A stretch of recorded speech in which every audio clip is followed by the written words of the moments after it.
મહુવા શહેરમાં સિંધી સમાજ દ્વારા ભજન સત્સંગ, શોભાયાત્રા અને મહાપ્રસાદ જેવા કાર્યક્રમોની સાથે ચેટી ચાંદ પર્વની ઉત્સાહભેર અને ધર્મમય વાતાવરણ વચ્ચે ઉજવણી કરવામાં આવી હતી.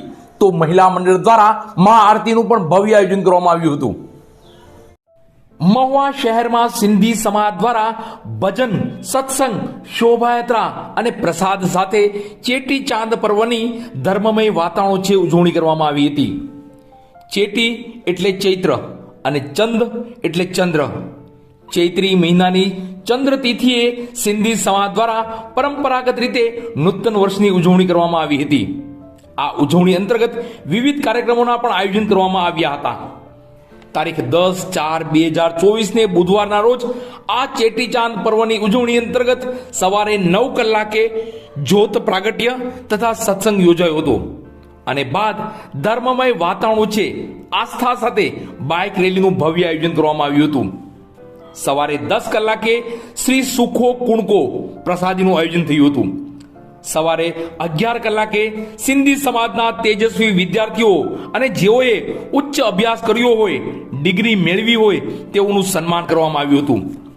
બપોરે 1 કલાકે મહાપ્રસાદ તો સાંજના 4:30 કલાકે શ્રી ભેરાણા સાહેબની નગરયાત્રા મહુવા શહેરના રાજમાર્ગો પર નીકળી હતી. આ નગરયાત્રાનું ઠેર ઠેર સ્વાગત કરી પુષ્પહાર કરાયા હતા. તો ભારતીય જનતા પાર્ટીના કાર્યકરોએ હાર પહેરાવી આશીર્વાદ મેળવ્યા હતા. સાંજના 7 કલાકે સિંધી સમાજના મહિલા મંડળ દ્વારા ભવ્ય મહાઆરતીનું આયોજન કરવામાં આવ્યું હતું. તો રાત્રિના 8 કલાકે પ્રસાદીની સુંદર વ્યવસ્થા પરંપરાગત રીતે કરવામાં આવી હતી. આ ધર્મમય વાતાવરણ વચ્ચે યોજાયેલા નવા વર્ષના કાર્યક્રમમાં સિંધી સમાજના અગ્રણીઓ, ભાઈઓ, બહેનો, યુવાનો મોટી સંખ્યામાં ઉપસ્થિત રહ્યા હતા. મહુવા શહેર અલગ અલગ રંગથી ગૂંથેલી ઈંઢોણી જેવું છે. ચેટી ચાંદની ઉજવણી થઈ તો આજે ઈદ છે, તો રામનવમીની ઉજવણી પણ થનાર છે, તો આંબેડકર જયંતિ પણ ઉજવાશે.